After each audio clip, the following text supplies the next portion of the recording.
Iran पर पहला missile हमला हो गया है और इजराइल ने ये मिसाइल हमला ईरान के शहर नतांज पर किया है। आपको ये बता दें कि नतांज वो इलाका है, वो शहर है ईरान का जहां पर ईरान का सबसे बड़ा एटमी तंसीबात है। नतांज के न्यूक्लियर प्रोग्राम पूरी दुनिया के अंदर मशहूर है और जिस जगह पर हमला हुआ है ये तकरीबन एटमी रिएक्टर से 20 किलोमीटर दूरी पर हुआ है। ईरान वालों ने अभी ये कहा है कि जो अटैक हुआ है ये उन्होंने खुद किया है। एक टेस्ट किया था मिसाइल का, उसकी वजह से आसमान के अंदर धुएं के बादल और जोरदार धमाकों की आवाजें सुनी गई। लेकिन अगर हम इंटरनेशनल मीडिया आउटलेट की बात करें तो वो ये खुद कहते हैं कि ईरान पर ये जो अटैक हुआ है नतांज के अंदर ये बेसिकली इजराइल का बनाया हुआ प्लान है। इजराइल ने ये अटैक करवाया है। मामलात को देखते हैं, तमाम तर चीजें इस रिपोर्ट के अंदर आपको मिल जाएंगी। छोटी सी गुजारिश है कि हसनात टीवी को सब्सक्राइब करें और हसनात टीवी की इस रिपोर्ट को लास्ट तक जरूर देखिएगा। सबसे पहले मैं आपको ये बताना चाहता हूँ कि नतांज का जो एटमी तंसीबात है ये कोई मामूली तंसीबात नहीं है। ईरान अपना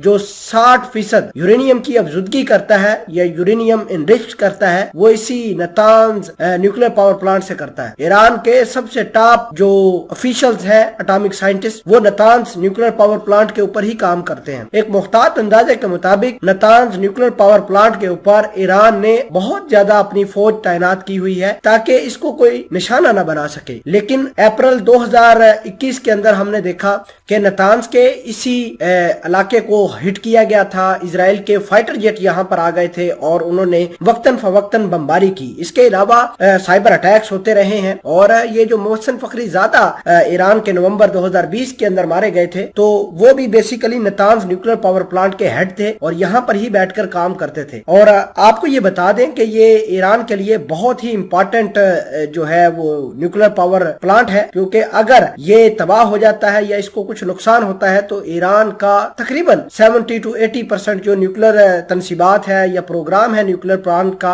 वो सारा का सारा बर्बाद हो जाएगा, क्योंकि ये इलाका बेस है ईरान की और ईरान इसको किसी कदर भी खोलना नहीं चाहता। नाजरीन इकरामी, आपको ये बता दें कि कुछ फोर्स के कमांडरों ने ये बयान जारी किया है कि ये जो नतांज एयरपोर्ट के नतांज के ऊपर अटैक हुआ है ये न्यूक्लियर पावर प्लांट से 20 किलोमीटर दूरी पर हुआ है और ये एक रेगुलर टेस्ट किया गया था वहां पर एक मिसाइल का, उसकी वजह से जोरदार धमाकों की आवाजें सुनी गई। लेकिन ऐनी शाहिदीन का ये कहना है कि ये बाहर से यानी किसी ने इस शहर के बाहर से हिट किया है। यानी उन शहरियों का ये कहना था कि ये नतांज के ऊपर जो अटैक हुआ है ये कहीं से बाहर से आकर हिट हुआ है और इसकी नौयत बहुत बड़ी थी। अगर टेस्ट होते हैं तो कंट्रोल टेस्ट होते हैं और कंट्रोल टेस्ट का इतना ज्यादा धमाका और इतना ज्यादा धुआं नहीं होता। लेकिन नतांज के ऊपर जो अटैक आज हुआ है ये बेसिकली एक बाहर से अटैक हुआ है। लेकिन अभी तक ईरान वालों ने भी तस्दीक नहीं की कि आया ये बाहर से अटैक आया है या फिर किसी ने खुद इधर